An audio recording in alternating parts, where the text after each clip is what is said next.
క్రీస్తునందు ప్రియమైన Jesus army machine YouTube వీక్షకులందరికీ మన ప్రభువును రక్షకుడునైన యేసుక్రీస్తు నామములో శుభవందనాలు తెలియజేస్తూ ఉన్నాను. దేవుడు మిమ్మల్ని ఆశీర్వదించి దీవించి వర్ధల చేయునుగాక. దేవుని కృప మీ మీద నిరంతరం నిలిచునుగాక. పరిశుద్ధాత్మ దేవుడు నేర్పిస్తున్నటువంటి ఈ బైబిల్ సత్యాలు అనేటువంటి కార్యక్రమానికి మిమ్మల్ని ప్రేమతో ఆహ్వానిస్తూ ఉన్నాను. దేవుడు ఎన్నో సత్యాలను మనకు తెలియజేస్తూ ఉన్నాడు. ఆ సత్యాలు కనుక మనం నేర్చుకుంటే అసత్యంలోనికి వెళ్ళక దేవునిందు శ్రద్ధ నిలిపి భయభక్తులు కలిగి మనం మన జీవితాలను ముందుకు కొనసాగించగలం. దేవుడు నేర్పించే ప్రతి సంగతులు కూడా చాలా అద్భుతమైనటువంటి విషయాలు. మనం నేర్చుకుంటే మనకే కాదు, మన తరతరముల వారికి ఆశీర్వాదకరంగా మనం ఉంటాం. లోకంలో తల్లిదండ్రులుగా బిడ్డలకు ఎన్నో ఆస్తులు సంపాదించి పడుతూ ఉన్నారు. అయితే మీరు దేవుని వాక్యాన్ని సంపాదించుకొని అది మీ బిడ్డలకు ఆస్తిగా మీరు ఇవ్వగలిగితే అది తరతరములకు గొప్ప ఆశీర్వాదం అవుతుంది. మీరు మీ తర్వాత కుటుంబీకులందరినీ కూడా మీరు చూడగలుగుతారు. అంటే మీ బిడ్డలకి ఎవరు కలిగి ఉన్నారో వారు చూడగలుగుతారు. ఎందుకంటే వారికి మీరిచ్చిన ఆస్తి దేవుని యొక్క వాక్యం కనుక ఆ వాక్యంలో వారు నిలిచి ఉండడం మూలాన నిత్యత్వంలోకి వస్తారు. నిత్యత్వంలో మనం వారిని చూడగలుగుతాం. కాబట్టి దేవుని యొక్క వాక్యం చాలా విలువైంది. ఆ వాక్యాన్ని శ్రద్ధగా వింటే మనకు ఆశీర్వాదం ఇస్తుంది. బుద్ధి కలిగి నడుచుకోవడానికి ఉపయోగకరంగా ఉంటుంది. ఆధ్యాత్మికంగా ఎదగడానికి ఆశీర్వాదకరంగా ఉండేదే దేవుని యొక్క వాక్యం. కనుక జాగ్రత్తగా శ్రద్ధగా ఆలకించి దేవుని ఆశీర్వాదాలు పొందుకోవాలని ప్రభు పేరట మిమ్మల్ని కోరుకుంటూ ఉన్నాను. ఈ దినాన దైవ గ్రంథములో రాజు అయినటువంటి యెహోషాపాతు చరిత్ర మీకు తెలియజేయాలని నేను ఆశిస్తూ ఉన్నాను. యెహోషాపాతు రాజుగా అవడానికి రాచరికపు వంశములో ఉన్నవాడు కాబట్టి తన తండ్రి అయిన ఆసా తరువాత యెహోషాపాతు రాజు అయ్యాడు. ఎవరికి రాజు అంటే యూదా రాజ్యానికి రాజు అయి ఉన్నాడు. సొలొమోను కాలం తర్వాత రాజ్యము రెండుగా విడిపోయింది. అప్పుడు ఇశ్రాయేలు రాజ్యం వేరైంది, యూదా రాజ్యం వేరైంది. ఈ యూదా రాజ్యంలో 4వ రాజు ఈ యొక్క యెహోషాపాతు రాజు. తండ్రి పేరు ఆసా, తల్లి పేరు అజూబా. వీరు చాలా దేవునికి ఇష్టంగా బ్రతికారు. ఆసా దేవునికి ఇష్టంగా బ్రతికాడు. ఆసా తన దేవునికి చాలా ఇష్టమైన కార్యాలు జరిగించి మంచి సాక్ష్యాన్ని తెచ్చుకున్నాడు. అయితే కుమారుడైనటువంటి యెహోషాపాతు దేవుడికి ఎలాగ జీవించాడు, దేవునితో ఎలా నడుచుకున్నాడు అని మనం ఆలోచిస్తే చాలా విషయాల్లో యెహోషాపాతు తన తండ్రి అయిన దావీదు చర్యలను, తన తండ్రి అయిన ఆసా చర్యలను అనుసరించి నడుచుకుంటూ వచ్చాడు. దేవుడంట యెహోషాపాతుకి సహాయం చేస్తూ వచ్చాడు. ఎందుకు సహాయం చేస్తూ వచ్చాడు? దేవుడు తన ప్రజలకు ఎప్పుడు సహాయం చేయాలి అనుకుంటాడు. అయితే దేవుడు ఎవరికి సహాయం చేస్తాడు? అందరికీ దేవుడు సహాయం చేస్తాడా? అందరికీ దేవుడు సహాయం చేస్తున్నాడు ఈరోజు. అది గమనించిన వాళ్ళు చాలామంది ఉన్నారు. అయితే కొన్ని సమస్యల్లో దేవుడు అందరికీ సహాయం చేయట్లేదు. ఎవరైతే ఆయన్ని ఆశ్రయిస్తారో, ఎవరైతే ఆయన్ని వెతుకుతారో, ఎవరైతే ఆయన్ని కనుగొంటారో, ఎవరైతే ఆయన్ని అడుగుతారో వారికి ఆయన తన సహాయాన్ని అందిస్తూ ఉన్నాడు. మనం చాలాసార్లు చాలా రీతులుగా సహాయాల కొరకు ప్రయత్నం చేస్తాం, ఎవరైనా సహాయం చేయాలని. అయితే దేవుడే సహాయం చేస్తే ఎలాగుంటుంది అంటే ఆ రాజ్యమే కానీ, ఆ కుటుంబమే కానీ, ఆ వ్యక్తే కానీ చాలా సంతోషంగా ఉంటాడు, చాలా సంతోషంగా ఉంటారు కూడా. కనుక దేవుని యొక్క సహాయం యెహోషాపాతుకుంది. యెహోషాపాతు గొప్ప రాజుగా, ప్రార్థనా పరుడుగా, అలాగనే దేవుని చిత్తంలో ఉన్న రాజుగా, మంచి రాజుగా పరిగణించబడ్డాడు. యెహోషాపాతు అనే ఆ పేరుకు హెబ్రీలో యెహోవా న్యాయం చేస్తాడు అని అర్థం. దేవుడు న్యాయం చేస్తాడు అనేటువంటి పేరు మనం చదువుతున్నాం. మనము ఈ రాజుల గ్రంథంలో చదివితే యెహోషాపాతు, యెహోరాము, యాహు, ఇలాగా యెహోవా దేవునికి సంబంధించినటువంటి మొట్టమొదటి మాటలో భాగం మనకు కనపడుతుంది. ఏదేమైనా పేరు మంచిదైనంత మాత్రాన కాదు, కానీ పేరుకు తగిన జీవితాన్ని జీవించినప్పుడే ఆ పేరుకు విలువ ఉంటుంది. మంచివాళ్ళం అనిపించుకోవడానికి మన పేరు మంచిగా అనిపించాల్సిన అవసరం లేదు. మన పేరు మంచిగా లేకపోయినా మన ప్రవర్తన మంచిగా ఉంటే మన పేరుకు విలువ ఉంటుంది.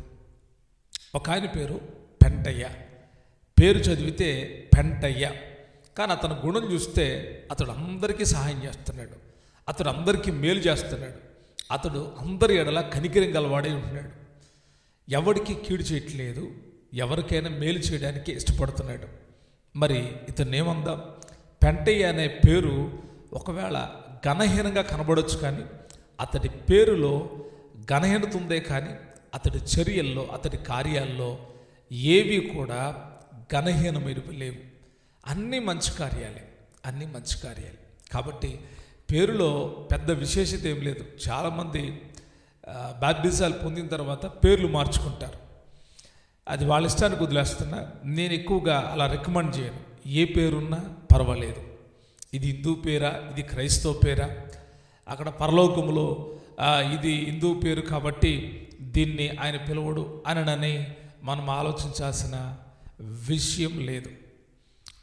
మన బ్రతుకులు మారినాయా లేదా, మన జీవితం మారిందా లేదా, మనము దేవుని యొక్క చిత్తంలో ఉన్నామా లేదా. ఒకవేళ నువ్వు పేరు మార్చుకోవాల్సి వస్తే దేవుడు నీతో మాట్లాడతాడు. యాకోబు పేరు మార్చాలనుకున్నాడు. యాకోబుతో చెప్పాడు డైరెక్ట్గా దేవుడు, ఇక మీదట నీవు యాకోబు కాదు ఇశ్రాయేలువి అని చెప్పాడు. కాబట్టి పేరులో ఏముందండి, కానీ పేరుకు తగిన జీవితం చాలా ప్రాముఖ్యమైనది. యెహోషాపాతు అంటే యెహోవా న్యాయం చేస్తాడు అని అర్థం. నిజంగా యెహోషాపాతు జీవితంలో దేవుడు న్యాయాన్ని జరిగించాడు. తన తండ్రి అయిన ఆసా దేవునికి ఇష్టడుగా ఉన్నాడు. అలాగే యెహోషాపాతు కూడా దేవునికి ఇష్టకరంగా జీవించాడు. దేవునికి ఇష్టమైన కార్యాలు జరిగించాడు. ఏమేమి కార్యాలు జరిగించాడు? యెహోషాపాతు యొక్క జీవితంలో కొన్ని ప్రాముఖ్యమైన సంగతులు మీకు చెప్తాను. అలాగే యెహోషాపాతు జీవితంలో ఉన్న కొన్ని బలహీనతలు కూడా మీకు చెప్తాను. ప్రతి రాజులో బలము ఉంది, బలహీనత ఉంది. ఎవరు నిష్కళంకమైన రాజులు లేరు, వారిలో ఏదో ఒక బలహీనత ఉంది. బలహీనత లేని రాజు ఎవరైనా ఉన్నారంటే అది మన యేసయ్య మాత్రమే. ఆయన రాజులకు రాజు, ప్రభువులకు ప్రభు అయి ఉన్నాడు. ఆయనలో ఎక్కడ మనం బలహీనతను పసికట్టలేం. ఆయన మన బలహీనతలు వహించాడు, కానీ ఆయన బలహీనత కలిగిన వాడు కాదు. ఆయన ఎక్కడ అబద్ధం ఆడినట్టుగా, ఆయన ఎక్కడ మోసం చేసినట్లుగా, ఆయన కపటం కలిగిన వాడిగా మనం దైవ గ్రంథములు ఎక్కడా కూడా చదవలేం. కానీ ఆయన ఆశీర్వదించేవాడిగా, దీవించేవాడిగా, ఆలోచనకర్తగా, రాజులకు రాజుగా, ప్రభువులకు ప్రభువుగా మనం చూడగలుగుతాం.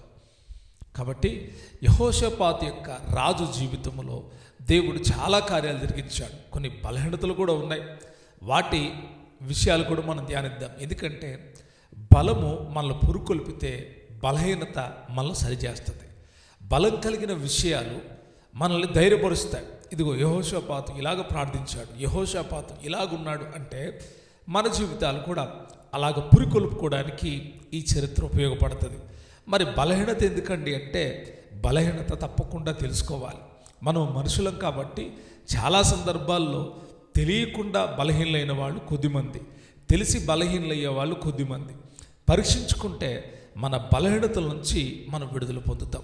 కొన్నిసార్లు మనకు మంచిగా అనిపించేవి దేవుని దృష్టికి మంచివి కావు, మనకు చెడ్డగా అనిపించేవి దేవుని దృష్టికి చెడ్డవి కావు. మరి ఎలా తెలుసుకోవాలి అంటే, దేవుని వాక్యంలోనే దేవుడు ప్రతి దాన్ని రాసిపెట్టాడు. ప్రతి ప్రశ్నకు జవాబు దైవ గ్రంథంలో ఉంది. అడిగితే, ప్రార్థించగలిగి, చదవగలిగితే, నేర్చుకోవడానికి ఇష్టపడితే పరిశుద్ధాత్మ దేవుడు నేర్పిస్తాడు. యెహోషాపాతు యొక్క జీవితంలో ఉన్న కొన్ని ప్రాముఖ్యమైన సంగతులు మీకు తెలియజేస్తాను. దినవృత్తాంతాల 2వ గ్రంథం 17వ అధ్యాయం 3వ వచనం నుండి చదువుతున్నాను. యెహోవా అతనికి సహాయకుడై ఉండగా యెహోషాపాతు తన తండ్రి అయిన దావీదు ప్రారంభ దినముల్లో నడిచిన మార్గమందు నడుచుచు బయలుదేవతను ఆశ్రయింపక తన తండ్రి దేవుణ్ణి ఆశ్రయించుచు ఇశ్రాయేలు వారి చర్యలను వెంబడింపక ఆయన ఆజ్ఞలను అనుసరించి నడిచెను. కాబట్టి యెహోవా అతని చేత రాజ్యమును స్థిరపరచెను. యూదా వారందరినూ యెహోషాపాతునకు పన్ను ఇచ్చుచూ నుండిరి. అతనికి ఐశ్వర్యమును ఘనతయు మెండుగా కలిగెను.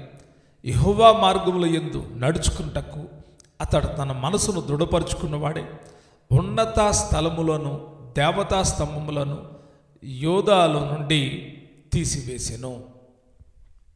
ఈ మొట్టమొదటిగా చదవబడిన వాక్య భాగములో చాలా అద్భుతమైనటువంటి సంగతులు ఉన్నాయి. ఆ సంగతుల్ని ఒక్కొక్కటిగా మీకు వివరిస్తాను. దేవుడంట యెహోషాపాతు రాజుకి సహాయం చేస్తున్నాడు. ఎందుకు చేస్తున్నాడంటే, యెహోషాపాతు తన తండ్రి అయిన దావీదు ప్రారంభ దినముల్లో నడిచిన మార్గమందు నడుచుచు. ఇక్కడ దేవుని మార్గంలో నడవడం ఒక అనుభవం, కానీ తండ్రి యొక్క మార్గంలో నడవడం మరొక అనుభవం. చాలా జాగ్రత్తగా ఈ విషయాన్ని మనం నేర్చుకోవాలి. నేటి దినాల్లో తండ్రులు బాగుంటే పిల్లలు బాగుంటారు అనే సంగతి మనందరికీ తెలుసు. తండ్రులు బాగోకపోయినా ఈరోజు పిల్లలు బాగున్నారు. తండ్రులు వ్యభిచారులు, భ్రష్టులు, దుర్మార్గులు, దొంగలుగా ఉన్నప్పటికీ వారి పిల్లలు సంస్కారం కలిగిన వాళ్ళగా, వారి పిల్లలు నీతి కలిగిన వాళ్ళగా, వారి పిల్లలు యథార్థవంతులుగా కనపడుతున్నారు. కొందరు అలాగ లేరు. తండ్రి మోసగాడైతే తండ్రికి మించిన తనయుడనే సాక్ష్యాన్ని పొందుతున్నారు. ఏమండి, వాళ్ళ తండ్రి పెద్ద మోసగాడు, వీడు అంతకంటే మోసగాడు. వాళ్ళ తల్లి మోసగత్తె, అంతకంటే మోసగత్తె అని సాక్ష్యాలు తెచ్చుకుంటున్నారు. ఈ సాక్ష్యాలు మంచివి కావు. చదువుకున్నా కానీ సంస్కారం లేకపోతే ఆ చదువుకు విలువ ఉండదు. భక్తి నేర్చుకున్న తర్వాత ఆ భక్తి విషయమైనటువంటి విషయాల్లో భయం లేకపోతే ఆ భక్తి వ్యర్థమే. దేవుని యందు భక్తి కలిగి ఉంటే కలిగే ఆశీర్వాదాలు వేరు, భయభక్తులు కలిగి ఉంటే ఆశీర్వాదాలు వేరు. భక్తి చాలామంది చేస్తారు, కానీ భయభక్తులు కలిగి భక్తి చేసేవాళ్ళు కొందరే. యెహోషాపాతు జీవితాన్ని మనం గమనిస్తే, తన తండ్రి అయిన దావీదు, తండ్రి ఎవరు? ఆసాపు. ఆసాపుకి పినతండ్రి దావీదు. అయితే తన ముత్తాత అని ఇక్కడ ప్రస్తావించాలి, కానీ పరిశుద్ధాత్ముడు రాయించాడు, తన తండ్రి అయిన దావీదు చర్యల్ని అనుసరిస్తూ నడుస్తూ వస్తున్నాడు. దావీదు గారుకున్న అనుభవాలు మనకు తెలిస్తే యెహోషాపాతు ఏమి అనుసరించాడో మనకు అర్థమవుతుంది. దావీదు గారి జీవితంలో దేవునికి హృదయానుసారుడుగా ఉన్నాడు, దేవునికి ఇష్టానుసారుడుగా ఉన్నాడు. ఆ రీతిగానే యెహోషాపాతు కూడా తన తండ్రి అయిన దావీదు చర్యల్ని అనుసరిస్తూ వచ్చాడు. దావీదు యొక్క పేరు చాలా ప్రాముఖ్యమైంది. ఇశ్రాయేలుకి మొట్టమొదటి రాజు సౌలు. అయితే సౌలు రాజు యొక్క పేరు మరవబడింది. దావీదు గారి రాజు యొక్క పేరు జ్ఞాపకంలో ఉంది, జ్ఞాపకంలో ఉంది. ఎవరు గుర్తు చేసుకోవాలన్నా చరిత్ర తమ పిల్లలకు చెప్తున్నప్పుడు ఎక్కువగా దావీదు గారి చరిత్ర చెప్పేవారంట ఆ దినాల్లో. ఎందుకు? సౌలు రాజు చరిత్రలో చాలా బలహీనతలు ఉన్నాయి. దావీదు రాజు గారి చరిత్రలో కూడా చాలా బలహీనతలు ఉన్నప్పటికీ దేవుని కృపను ఎలా పొందుకున్నాడో, ఎలాగా శోధన నుంచి తప్పించబడ్డాడో, ఎలాగా దేవుని యొక్క సహాయాన్ని పొందుకున్నాడో దావీదు గారి చరిత్రలో మనం చాలా విషయాలు నేర్చుకుంటాం. అందుకే గుడ్డివాడు దావీదు కుమారుడు అంటాడు. యేసుక్రీస్తు ప్రభువారి జీవిత చరిత్రలో దావీదు కుమారుడి అనేటువంటి ప్రస్తావన మనం చదువుతాం. దావీదు యొక్క మార్గంలో యెహోషాపాతు నడుస్తూ ఉన్నాడు. ఆత్మ సంబంధులైన వాళ్ళ యొక్క నడవడికలో నడిచే వాళ్ళందరూ ఆధ్యాత్మికంగా ఎదుగుతారు. చాలామంది ఆధ్యాత్మికంగా నడిపించే దైవజనులను విడిచిపెట్టి శారీరకంగా నడిపించే వారిని వెంబడిస్తారు. యెహోషాపాతు తన తండ్రి అయిన ఆసా మార్గాలు అంటలా దావీదు యొక్క మార్గాల్లో ప్రారంభ దినాల్లో నడిచిన మార్గములో యెహోషాపాతు నడవడానికి ఇష్టపడ్డాడు. మీరు ఆత్మ సంబంధులైతే ఆత్మ సంబంధంగా నడిపించే వారితో కలిసి మీరును నడుస్తారు, మీరును వెళతారు. యెహోషాపాతు రాజే తన తండ్రి చనిపోయిన తర్వాత అధికారం యెహోషాపాతుకు వచ్చింది. అయితే అతడు దావీదు నడిచిన మార్గంలో నడుస్తూ ఉన్నాడు. ఇది మొదటి విషయం. రెండవదిగా, బయలుదేవతను ఆశ్రయింపక తన తండ్రి అయిన తన తండ్రి దేవుణ్ణి ఆశ్రయిస్తూ ఉన్నాడు. బయలుదేవతను అనుసరింపక. దైవ గ్రంథంలో మనము ఎక్కువగా చదివేది బయలుదేవత. ఎవరి బయలుదేవత? మరొకసారి ధ్యానం చేద్దాం. దేవునికి సంబంధించింది కాదు, దేవుని పిల్లలను చెడగొట్టింది, దేవుని యొక్క పిల్లలకు తప్పుడు బోధనలు నేర్పించింది, దేవుని బిడ్డలను పాడు చేసింది, దేవుని బిడ్డల యొక్క ఆలోచనలు చెరిపివేసింది, ప్రజల మనసులను ఆకర్షించి పరిశుద్ధుల సహితాన్ని అపవిత్రులుగా మార్చింది ఈ బయలుదేవత. దీని ఆకర్షణకి దేవుని పిల్లలతో సహా లొంగిపోయారు, అక్కడ సాగిలపడ్డారు. అంతగా ఆకర్షించింది బయలుదేవత. అయితే రాజైన యెహోషాపాతు బయలుదేవతను ఆశ్రయించట్లేదు, దేవుణ్ణి ఆశ్రయిస్తూ ఉన్నాడు. ఆయన ఆశ్రయ దుర్గమై ఉన్నాడని గుర్తెరిగాడు. ఎందరైతే ఆయన ఆశ్రయిస్తారో వారందరికీ క్షేమం ఉంటుంది. ఆయన ఆశ్రయము దొరికిన వాళ్ళకి క్షేమం ఉంటుంది. కోడి తన పిల్లల్ని ఎలాగ రెక్కల కింద కాపాడుతుందో ఆ రీతిగా ఆయన కాపాడగలడు. ఎందుకంటే ఆయన ఆశ్రయ దుర్గమై ఉన్నాడు. తన తండ్రి అయిన ఆసాపు ఆశ్రయించినట్లుగా యెహోవా దేవుణ్ణి ఆశ్రయిస్తున్నాడు. ఇది రెండవ విషయం. మూడవదిగా మనం చదివితే ఇశ్రాయేలు వారి చర్యలను వెంబడింపక ఆయన ఆజ్ఞలను అనుసరించి నడిచాడు. ఎవరి ఆజ్ఞల్ని? దేవుని యొక్క ఆజ్ఞలను అనుసరిస్తూ నడుస్తూ వచ్చాడు. రాజు ఎప్పుడూ కూడా ప్రజల చర్యలను వెంబడిస్తే పాడైపోతాడు. ప్రజలను వెంబడించే నాయకుడు ఎవరైనా ఉంటే ఆ నాయకుడు పాడైపోతాడు. ప్రజలను నడిపించేవాడు నాయకుడు, ప్రజలకు ఆలోచన చెప్పేవాడు నాయకుడు, ప్రజలను సన్మార్గంలోకి తీసుకుని వెళ్ళేవాడు నాయకుడు. అంతేగాని ప్రజలు రాజుకు దారి చూపిస్తే రాజు ఆ దారిలో వెళితే ఆ రాజ్యము పాడైపోతుంది, ఆ నాయకత్వం పాడైపోతుంది. చాలాసార్లు చాలా సంఘాల్లో, దేవుని సంఘం అని పేరు పెట్టబడిన సంఘాల్లో ఈరోజు ఇదే కార్యక్రమం జరుగుతుంది. వారు సేవకులను నడిపిస్తూ ఉన్నారు, వారు కూడా వారు చెప్పినట్టే నడుస్తున్నారు ఆ సేవకులు. అందుమూలాన ఆ సంఘాల్లో యేసయ్య ఉండట్లేదు, ఆ సంఘాల్లో పరిశుద్ధాత్ముడు ఉండట్లేదు. మరి ఆ సంఘాల్లో ప్రార్థన ఉందండి, పాటలు అన్నీ ఉంటాయి, గుర్తుపెట్టుకోండి, అన్నీ ఉంటాయి. కానీ దేవుని ఆత్మకు అక్కడ చోట్లేదు. కారణం నాయకత్వం వేరు. నాయకుడు ప్రజలు నడిపించాలి, ప్రజలు నాయకుడు నడిపించకూడదు. సౌలు రాజుని ప్రజలు ఎన్నుకున్నారంట, అందుకే ఆ పరిపాలన అంతా కూడా దౌర్భాగ్యంగా నడిచింది. సౌలు రాజుని ప్రజలు కోరుకున్నారంట, మీరు కోరుకున్నారు అంటున్నాడు దేవుడు. అంటున్నాడు, ఇదిగో సమూయేలు, ప్రజలు కోరుకున్నారయ్యా, వెళ్ళి అభిషేకించు. ప్రజలు కోరుకున్న వాళ్ళ యొక్క పరిపాలన ఏ రీతిగా ఉందో తెలుసా? అవినీతి, అసాంఘికత, లౌకికత్వం, దేవునికి విరోధమైన కార్యాలు, ఇవన్నీ జరుగుతూ వచ్చినాయి. ప్రభుపేట చెప్తున్నాను, ఎప్పుడు కూడా నాయకుడు దేవుణ్ణి ఆశ్రయించి నడవాలి.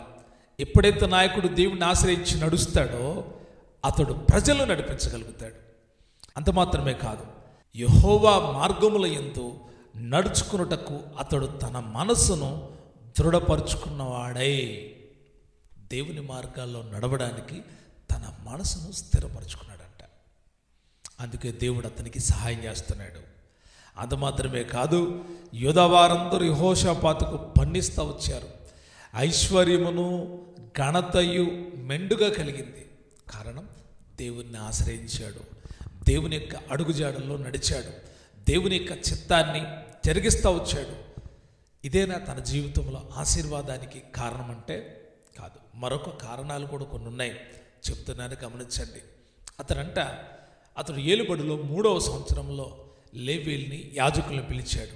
పిలిచి వారికి ధర్మశాస్త్రం ఇచ్చి, మీరు వెళ్ళి ప్రజలకు బోధించండి, మీరు వెళ్ళి ధర్మశాస్త్రంలో ఉన్న సంగతులను తెలియజేయండి అని ఆధ్యాత్మికంగా ప్రజలను పురికొల్పుతూ ఉన్నాడు.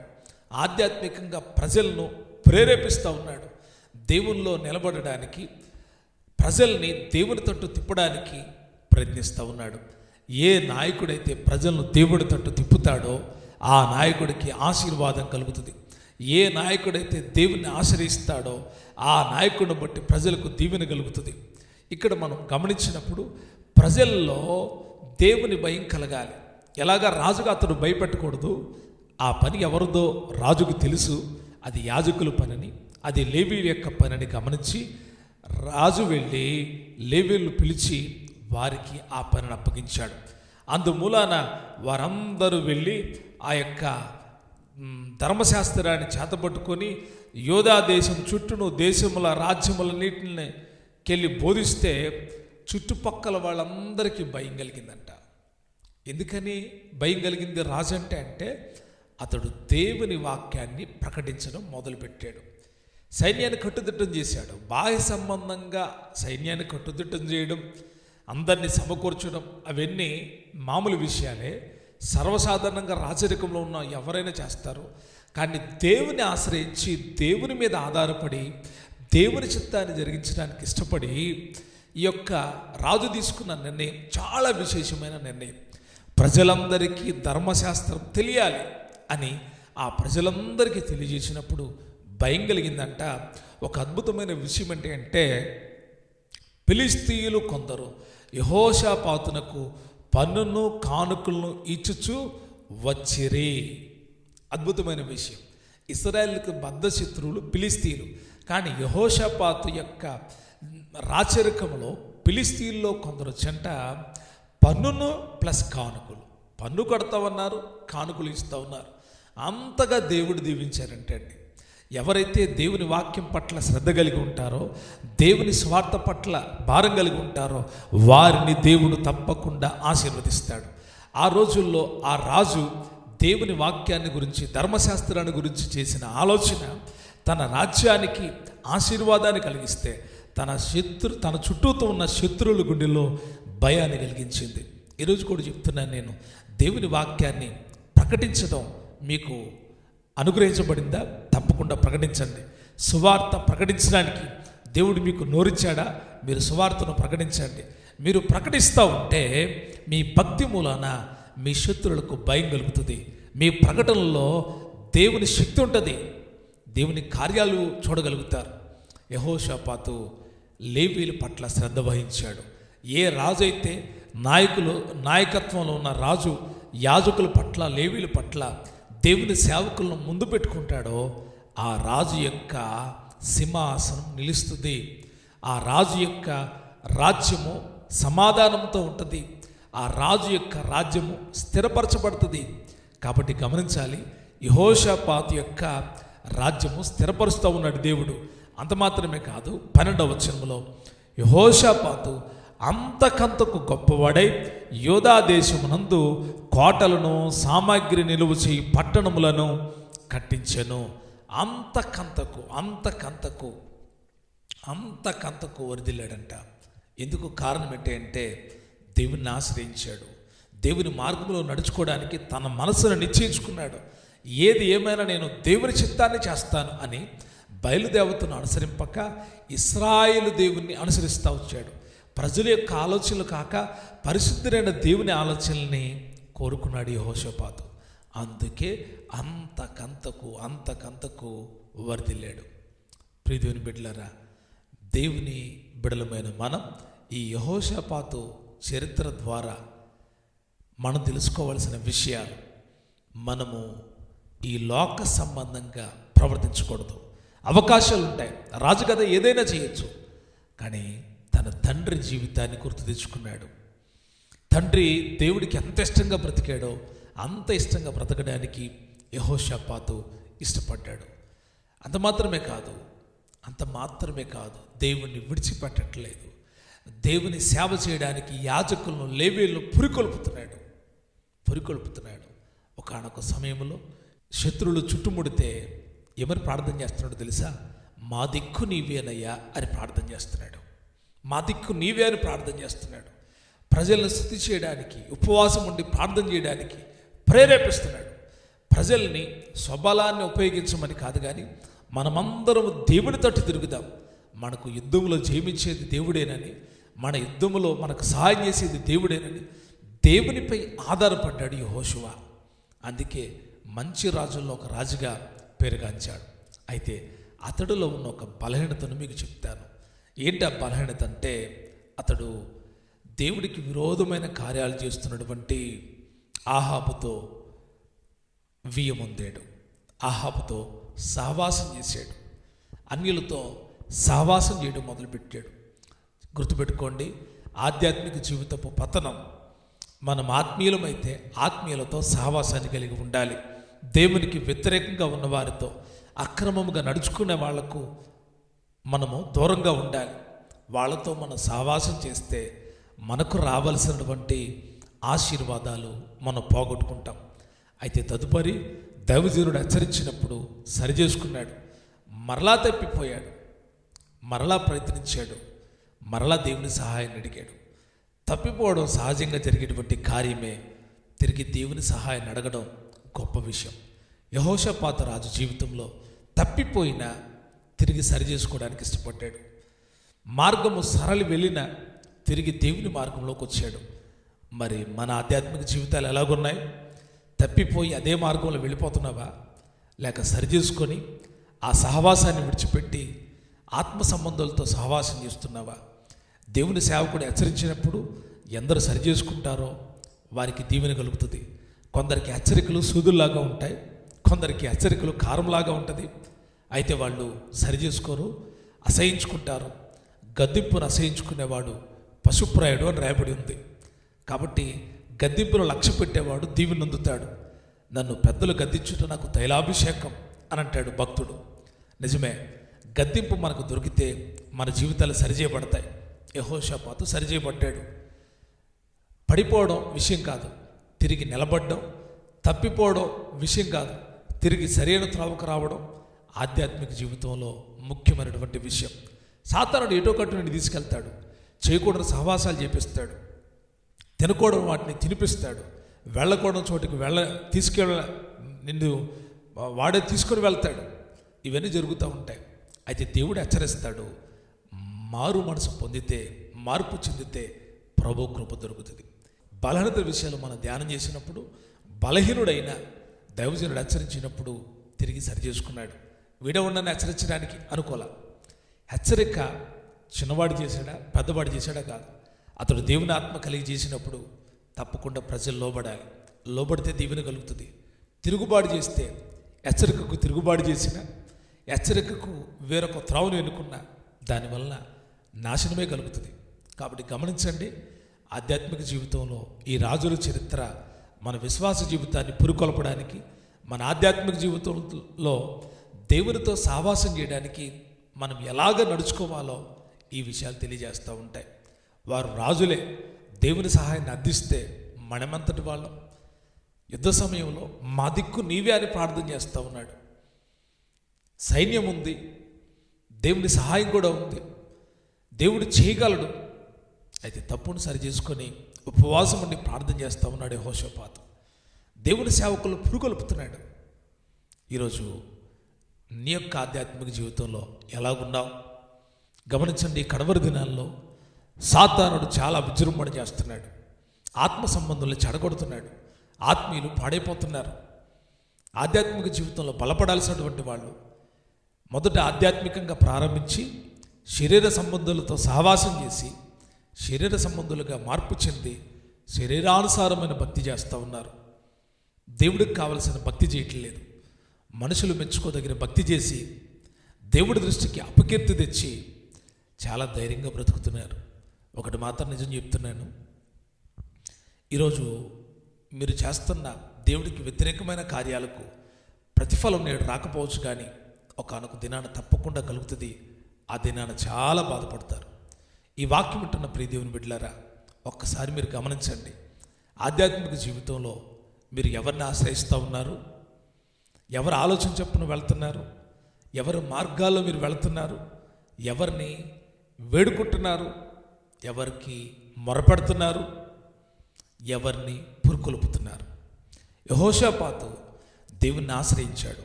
యెహోషాపాతు దేవునికి ప్రార్థించాడు. యెహోషాపాతు తన తండ్రి మార్గంలో నడుచుకున్నాడు. యెహోషాపాతు ఆయన మార్గాల్లో నడుచుకోవడానికి మనసును స్థిరపరుచుకున్నాడు.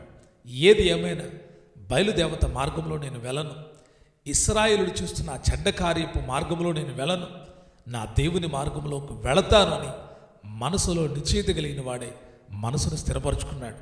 మరి నీ మనసు స్థిరంగా ఉందా? దేవుని మార్గంలో నడవడానికి నీ మనసు స్థిరంగా ఉంటే దేవుని ఆశీర్వాదం మీకు కలుగుతుంది, దేవుని యొక్క కృప మీకు కలుగుతుంది. యెహోషాపాతును దేవుడు ఆశీర్వదిస్తే, ఎంతగా ఆశీర్వదిస్తే శత్రువులు మిత్రులు అవుతారు. కొందరు ఫిలిష్తీయులు వచ్చి కానుకలు ఇచ్చారంట. ఎవరు దేవుని సేవకులను ప్రోత్సహిస్తారో వారిని దేవుడు దీవిస్తాడు. రాజే యాజకుల్ని లేవీలు పిలిచి మీరు ధర్మశాస్త్రాన్ని ప్రకటించండి. ఎందుకో తెలుసా? నేటి కాలంలో దేవుని వాక్యం మనిషి హృదయాన్ని మార్చేది దేవుని వాక్యమే. మనిషికి ఆశీర్వాదాన్ని కలిగించేది దేవుని వాక్యమే. మనసులో నెమ్మది కలిగించేది దేవుని వాక్యమే. కాబట్టి దేవుని వాక్యం బోధించే బోధకులకు మీరు మంచి సహకారులుగా ఉండగలిగితే, మీ మూలాన దేవుని పని జరిగితే మీకు ఆశీర్వాదం కలుగుతుంది, మీ కుటుంబాలకు దీవెన కలుగుతుంది.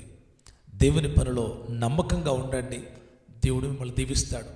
యెహోషాపాతు రాజ్యములో ఏం చేస్తున్నాడు తెలుసా? యాజకులను లేవీయులను దేవుని పని చేయడానికి పురికొల్పుతున్నాడు.